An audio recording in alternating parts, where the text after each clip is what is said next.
Hey, I'm Alex Radcliffe from Board Game Co. and today I'm reviewing Midhalla from Fernwest Games.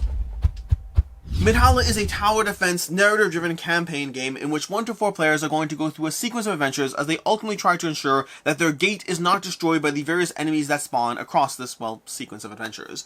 This is a prototype, all rules and components subject to change, and I'll have a link to the crowdfunding campaign down below. Now, I will say this does fall a bit more under first impressions than review, because while I've played this a bunch of times, the prototype only has the first 3 scenarios, 2 of which are more of a tutorial, and then there's 1 full scenario in there. So I've both played this multiple times, but also just there's not the full degree of content that will be present. So I do have formed opinions and all that, but formed opinions based around what I've experienced.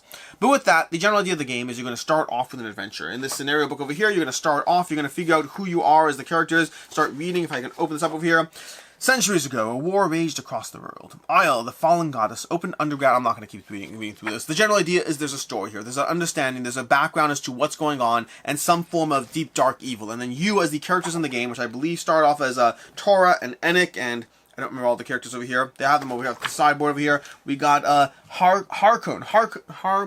Harkon? I'm sorry, I'm going to pause this and not pause anything. I'm just going to grab this and read this. Harkon the Drenniger, that's who it was. So you're going to have these characters, these 4 possible characters, and you're going to have these characters involved in a story as far as what's going on, what's happened in their life. So they wander off into the forest, and before you know it, they stumble down some sort of cave and entrance, and now you're in some sort of situation where bad things are spawning around you. Now the game does give you a tutorial to kind of walk you through, you can literally read the tutorial, you don't even have to read the rulebook. It gives you a nice tutorial that will walk you through those first 2 scenarios as you go through it, introducing rules one at a time. But the general idea is that ultimately, once you're through the tutorial, once you have that partial gameplay explained across 2 games, you're going to have this full overview that's going to give you a breakdown of how the scenario plays out every single round.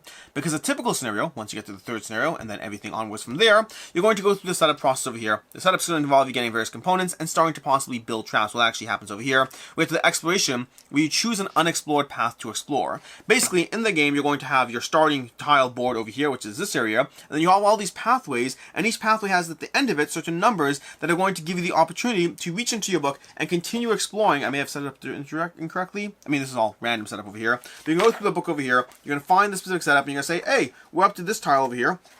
We're up to tile Y, or let's find a specific section over here. We're up to tile 2A, combat over here.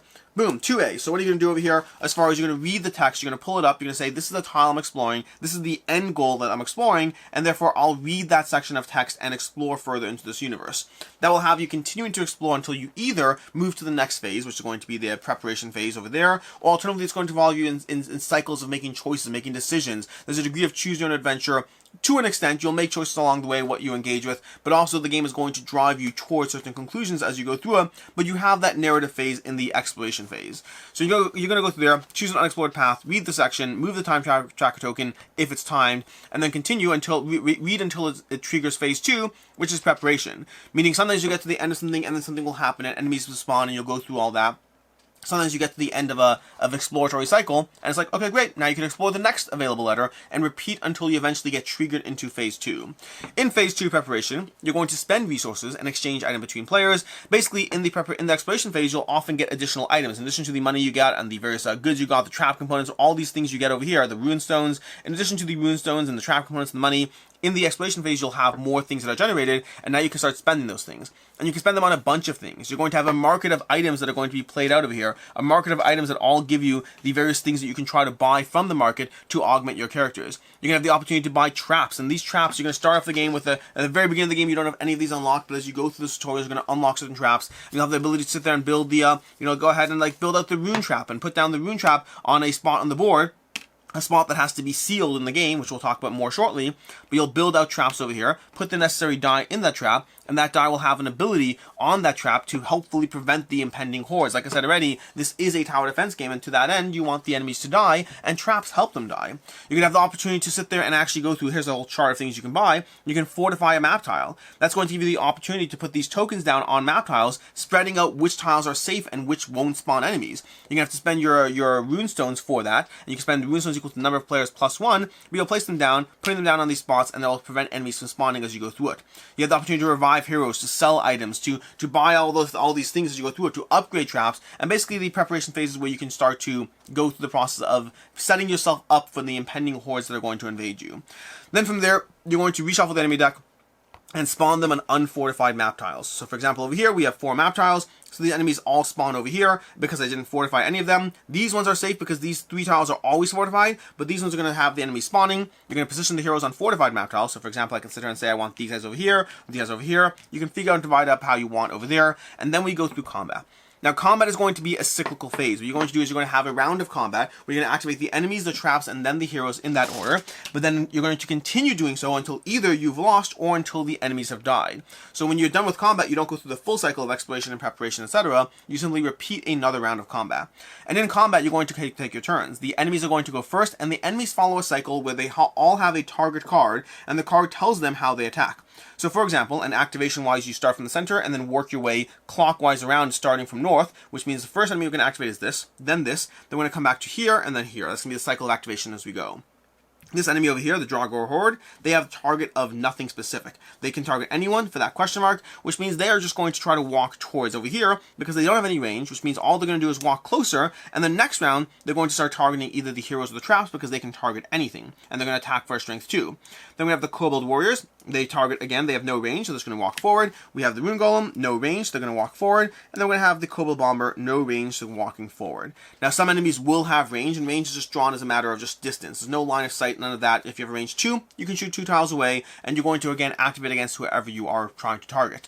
To that end, for example, the Kobold Warrior over here, this Rune Golem over here, he targets traps, which means right now, even if it was his turn, he still wouldn't actually target these heroes because the only thing he cares about is traps, and whenever you cannot target the thing you want to target, instead, you head for the gate.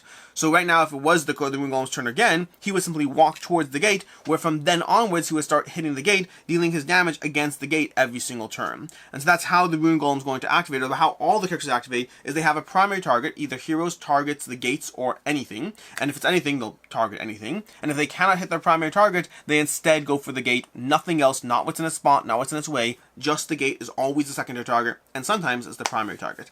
When you're done with the enemies moving, you're going to resolve all traps. So for example, this trap over here is going to be the Rune Trap, where it has Pierce and Attack 2, because it's level 1 right now. So this Pierce and Attack 2 trap over here is going to deal damage to the Draugr Horde, but unfortunately it's only going to deal 1 damage to the Draugr Horde, because the Draugr Horde has the Horde ability, which only takes 1 damage at a time. So despite the fact that this pierces through any shields and does 2 damage, it will only actually deal 1 damage just because of the enemy that spawned over here. Once these traps are all activated, the enemies have activated, the traps have activated, it's now the hero's turn, and the heroes are all going to activate their player boards over here, which is where I forgot to talk about the fact that during the preparation phase, you're going to have the opportunity to choose level 1 skills that are going to be placed onto your board. Basically, you're going to be augmenting your board as you go through it. In round 1, you'll have a level 1 skill. In round 2, you'll add a level 2. And then in round 3, you'll add a level 3 anywhere you want. And so you have a degree of customization to the already unique aspect of your character. In this case, I'll go ahead and take Javelin Throw for Enoch, and I'll put that down over there. That's going to be done doing the initial, setup of the game. But then over here, now that we have this setup over here, we can choose to activate our elites, or we can activate our regular skills, and we activate them top down. So for example, with Enoch the Herbalist over here, I have the option, she's over here, she's probably wants to attack the Rune Golem, or maybe she wants to take out the Kobold Bomber, which could be useful. She has the range over there. Maybe, you know what, we're going to go ahead and do Javelin Throw, attack 1, range 2, so we're going to deal 1 damage to the Kobold Bomber, just like that way, and that's a range 2, so we could fight up to this far away. And then for our attack against the Rune Golem does have armor of 1, which is not great. I don't love that, but I think it's the best thing we can do. We'll still go ahead and do an engage and do 2 damage against the Rune Golem. The armor will negate it by 1, which means he'll take a single damage instead. Enemies have various different abilities on them. For example, the Kobold Warrior over here has evasion, which means it ignores the first point of damage it takes every turn. The first instance of damage it takes turn, whether that instance is 1 or 17, it ignores that first instance of damage every cycle. And so from there, that's going to be the process you have over here, and then you continue. So we activated only 1 character because I don't have the other boards in front of me, but you can activate all the characters over here. You can also choose your ultimates. Your level 1 and level 2 ability are in order. Your ultimates you can activate at any point, but you only have access to your ultimates. Well, once you activate the ultimates, these won't clear. These over here, these second abilities, you can activate any different abilities. So as long as you switch up the ability, then each round of combat you can change up which ability you activate back and forth. You just can't take the same one every turn. Versus the ultimates, once you place them on, they are locked in there for that combat cycle, and while you will refresh 1 at the end of the combat cycle, you'll only refresh 1, which means every full combat cycle of the enemies going through a full cycle back and back and forth, effectively 3 times per full scenario, you're going to be able to refresh and utilize those ultimates.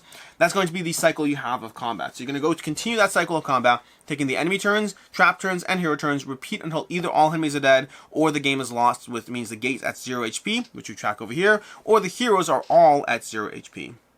When we're done with the combat phase, we proceed to the reward phase. In the reward phase, you're going to check the quest board for any story points you need to go through. Each hero will reset 1 ultimate. You'll reset any used items and remove the skill tokens so everything's completely clear. These are the items you may have possibly bought with your money at the beginning. You know, I could have used this attack 3, range 2, and use the throwing axe to try to hit this person over here and deal extra damage. Yeah, you're going to level up your characters. You're going to draw level 2 skills from this pile, level 3s, level 2s, and level 1s. You're going to draw your level 2 skills and possibly put one down your board. You'll have a degree of selection. It's the number of players plus 2, and you're going to add one of those skills to your board. You're going to add 2 items to Dara's cart over here, gain more silver, more trap components, and then repeat the cycle. You're going to do that 3 times in every scenario. You're going to go through 3 different cycles of building out, of dealing with the enemies, of continuing that cycle of narrative exploration, preparation, combat, and rewards 3 times per scenario. And then it's also a campaign game in the sense that there's a degree of ongoing impact to what you're doing. There are things you're going to unlock along the way. There's going to be check marks you're going to be marking off as far as unlocking classes, unlocking more traps, having various story elements or various items that are unlocked. You're going to track all that on your party sheet so that you have a degree of continuation as you go through the game. That you're not just playing every scenario being just, well, more of the same. The scenario continues. There's a story that's continuing. There's unlocking that's continuing. There's progression as you go through it. And that is basically how you play Midhalla. Once again, this is a tower defense narrative campaign game in which you are ultimately going through scenarios in which you're going to go through 3 rounds of combat, or 3 rounds, I should say. The rounds having degrees of preparation, of combat, of rewards, continuing that cycle, and then that's going to constitute a full game experience, and then you're going to continue having multiple games across the campaign game aspect of what Midhalla is. And with that, let's go ahead and talk about the review, starting off with ease of play. Overall, the ease of play was fantastic. This game gives you a tutorial that really guides you through the game. You may have to read the occasional rule section, and you might want to do that at some point properly, but the tutorial really does do an excellent job of carrying you through how the game operates while doing so just cleanly and smoothly. Now, in general, I'm never a fan of doing a tutorial with a group of people. Like, I'm a fan of, like, do the tutorial yourself, learn how to play it, then teach the group. Although, if your group's fine with it, hey, if it works for you, it works for you. But you can go through that cycle of just, okay, great, we set it up over here, we do this, and this is how that works. And it really does break up the sections very, very well. For the amount of stuff that's going on here, the game did an excellent job at making it easy to actually absorb and understand and to go through that cycle. As far as game time can range based on the scenario, and I don't know whether longer scenarios, whether scenarios will be longer as you go through them, but I'd say you're generally looking in the range of around 90 minutes, maybe 2 hours for a scenario. You can absolutely do that faster if you're charging through it, but I think the cycle and the reading and all that stuff, it definitely will take some degree of time to go through a scenario. As far as what I like, don't like, and can see others not liking, starting off with what I like, which is in general, I like tower defense. I like building out traps. I like putting a variety of traps down onto the board, loading them with our dice, trying to fortify various regions so there's less enemies spawning, and just having people wander into all these traps that will trigger based on the different cards of how they operate, the range, the piercing, the regular damage, all these different cycles as far as what the traps do and how they operate, and which enemies they are better or worse against. And I also like the decision space that comes along with the traps, because of the fact that different enemies will have different ways that they deal with traps. For example, the Dragar Horde over here, the Dragar Horde can only take 1 damage at a time, which means there's a particular trap over here, where is it? The blade trap over here is excellent at dealing with enemies who can take only 1 damage at a time. An upgraded blade trap does 4 attacks of 1 damage, which means it can deal 4 damage against the Dragar Horde, and the Dragar Horde is a pain to deal with because it can only take 1 damage at a time. The blade trap is excellent to get it.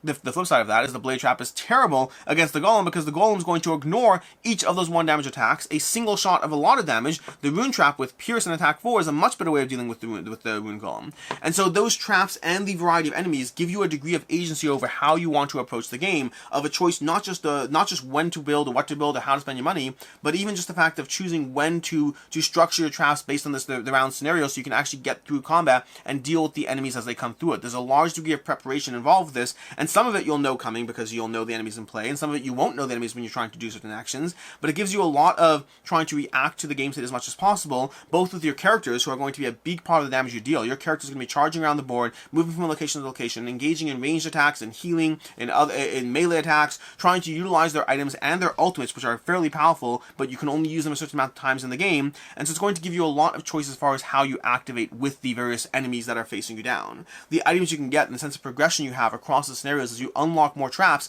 is fun. It's the kind of thing, if you've played a tower defense game, that aspect of, oh, you only have 2 towers, and now you have 4 towers, and now you have 7 towers, the variety you have as you unlock traps in the experience is going to give you more reasons to continue to explore the continued scenarios of the game. The fact that you're also unlocking items and special items and all these things, and that you're unlocking more classes as you go, you have all these skills you're utilizing. There's just a lot of variety to the actual experience that you have over here as far as how to build out your characters and the stuff you're going to have that makes the next adventure more exciting than the last adventure as you go. And then finally, there's the narrative aspect. The narrative story as you try to explore the maps and make certain choices that will have possible impacts as far as what you do in the game experience. And so you're going through that as well, all built into this tower defense campaign game.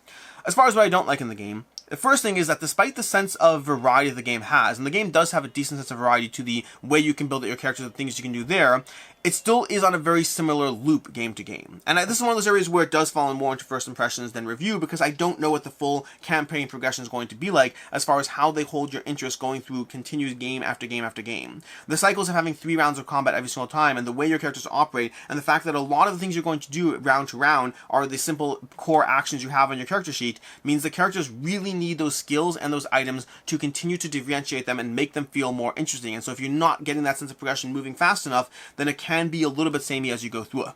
I'll also say that I don't know, and again, prototype over here, worth noting prototype, I don't know what the final production or options will be like over here, but the mix of miniatures and standees is something that I generally am never a huge fan of, and I'd say that even like the art and the tiles over here, like they have these tiles on the board that relate to the rulebook, but they don't feel like the terrain doesn't feel like there's really a strong sense of a map being built out, so much as just cars that are going through it. And so overall, I love the miniatures. The miniatures are fantastic, both for the miniatures as well as the traps as well. But I would say that I'm very curious what the final production will be like on this one. Where it is right now is the elements I like and elements that I want to see a bit improved, even things like graphic design. So I'm curious where that will end up. And then lastly, I'll say that the 3-round limit for a tower defense game, it works, and if you it's one of those things where I don't like the 3-round limit. I don't like the fact there's only 3 cycles. It kind of feels like there's a clock on this sense of tower defense, which there always is, but I think I feel it a bit more with the 3-round structure. The flip side is, if you change that, you'd have to drastically change how you approach it, because it would make the game too long right now, and so you'd have to change a lot of aspects to it. But the 3-round cycle kind of has this almost a fixed progression to how you level up and how you progress through it that makes it feel a bit more limited in terms of how you can grow and develop over the course of an individual scenario. As far as what I can see others not liking, first of all, the enemy AI can be a bit odd at times. It works for the most part, but you're going to have instances where you have an enemy who's just ignoring the heroes and just charging towards the gate, where it would have happily dealt with the trap, but now that there's none there, it just moves towards the gate. And it's not a big deal. You can come up with your own thematic aspects to it. It doesn't personally bother me, but it might be something that bothers you if you have ways that you have like these hordes of enemies that sometimes will just be ignoring the heroes that are in front of them and killing them. And also, there's no economy for killing heroes. If you like tower defenses, I very much do, I like that sense of I killed an enemy. I said killing heroes, killing enemies. There's no economy for killing enemies, because I like tower defense and I like that sense of, hey, I just took out a bunch of enemies and I'm earning gold that I will now spend. The game does give you the gold in a system of progression as you go through it. In that exploration phase, as you go through things, you'll get gold, you'll have the rewards. So it's not that you don't get money, it's just that it's more fixed as opposed to dealing with the enemies, and I kind of like that. Although the flip side and the trade-off is that would add maintenance, so there always is a trade-off over there. As far as final thoughts on Midhalla, and final thoughts again, but first impressions adjacent. Again, I've played it multiple times, just the tutorials and final games, so I'm limited in the full experience I've gotten here. But overall, I enjoy what Midhalla does, while feeling like I do need to see more to see where it ends up for me. I like tower defense, and I've enjoyed the variety of what Midhalla throws at you in terms of the towers, in terms of the items, in terms of the character variety, in terms of the way you can build up the character. I enjoy the general sense of tower defense and combinations of powers and abilities that is up my alley. At the same time, I'm curious, where does it cap out? Are there only, if we look at this book over here, are we only at 8 possible different traps as you go through the game? Is that going to be enough to hold my interest game after game? To me, this is one where I am currently skeptical that this would hold my interest for the entire campaign, unless it actually gave me enough things to dive into. Campaigns are often a double-edged sword, because this is the kind of game where, hey, absolutely, I can sit down and play it and have a good time doing so. But suddenly, if you're trying to sit down and play it, 18 games in a row, as opposed to pulling it out once every 3 months, that changes the way you interact with things, and the game has to kind of give you the amount of things that require that to be interesting.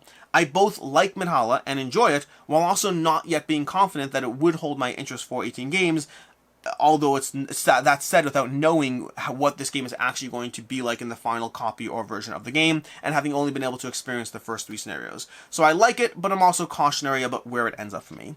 For right now, I'm going to give it a 3.5 out of 5. I think it could potentially go up, but I really do need to see, I really need to be able to dive into it more to fully be able to make that determination as far as where it ends up.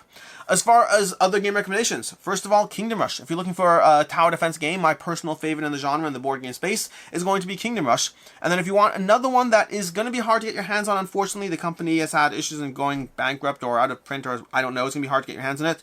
But this game did feel reminiscent of Village Attacks. The gameplay cycle in Village Attacks, this game definitely did feel reminiscent of that to me. In any case, and until next time, I'm Alex Radcliffe from Board Game Co. I hope you enjoyed this video, and as always, I hope you have a good one.